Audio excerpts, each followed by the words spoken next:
Heading for the sun? Well, if you're going to Europe, you'll need euros.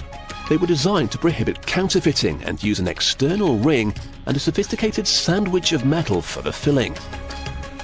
Life of these high-tech coins starts out here at this enormous scrap metal junkyard, where mountains of recycled copper are being prepared for use.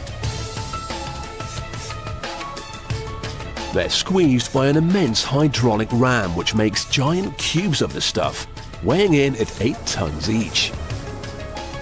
They're then sent to the foundry where the copper is melted down. Molten copper leaves the furnace at 1200 degrees Celsius, emitting brilliant green flames. But this is only the first step. We've got the copper into a workable form, but there's still plenty more to do. First, the metal must be cooled. The two enormous slabs that emerge from the machine weigh 70 tons between them, and you could press about 2 million coins from them in all. They're chopped up into 5-meter long chunks. Then it's time for some hot rolling. To hot roll the metal, it's heated to about 900 degrees Celsius. That's the hot bit. Then the metal is pressed back and forth between a series of rollers to spread it out.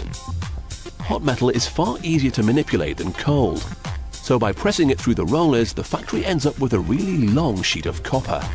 This form is far better for making coins than a big lump. The next stage is to clean the metal. The heating and cooling have given the copper a dirty color, so now it's scraped clean. And once again, it's sent back to the presses. By the time they roll it up like a very shiny roll of toilet paper, it's almost 400 meters long. Copper is just one small part of the technology behind 1 and 2 euro coins. To buy a drink, some chocolate, or even a train ticket, the machine must know you've put the right money into it. So the coins are measured and tested rigorously.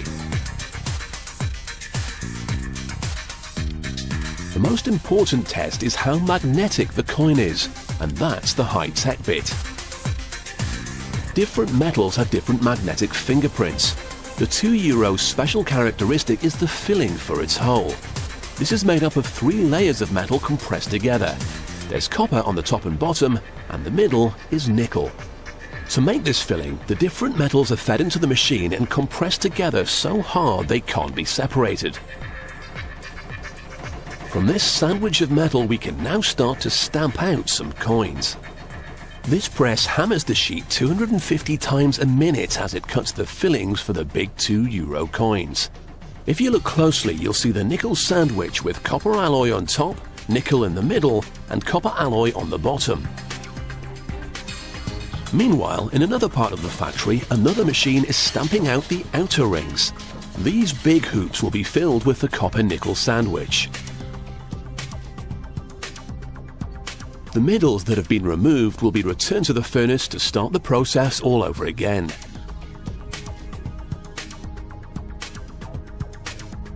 The rings are a little dirty, but a quick bath in acid mixed with ball bearings grinds away the filth, leaving them sparkling and ready to be turned into money. So we've got our outer rings and we've already made up the fillings, but there's still something missing. All of our pieces are blank bits of metal. A template is needed to turn them into coins. The engraver's job is to make the coin equivalent of a rubber stamp. This permanently marks the value onto the coin. Using an industrial press, he crushes a pattern onto the stamp block. It exerts 160 tons of pressure, so he's got to be very careful. The stamps are hardened in this furnace at 870 degrees Celsius. Without this treatment, the motif would disappear very quickly. But once it's been hardened, each stamp can engrave as many as 200,000 coins. The surfaces are scraped clean using fine glass to remove any imperfections. Then they're checked and polished before being put to work. The stamp is fitted into the machine. However, at this point we don't have any complete coins to stamp, but everything's about to come together. The ring is put into place and the filling dropped into the hole. The two are then placed under the stamp, which hammers them together. This both impresses the value onto the coin and compresses the two pieces together.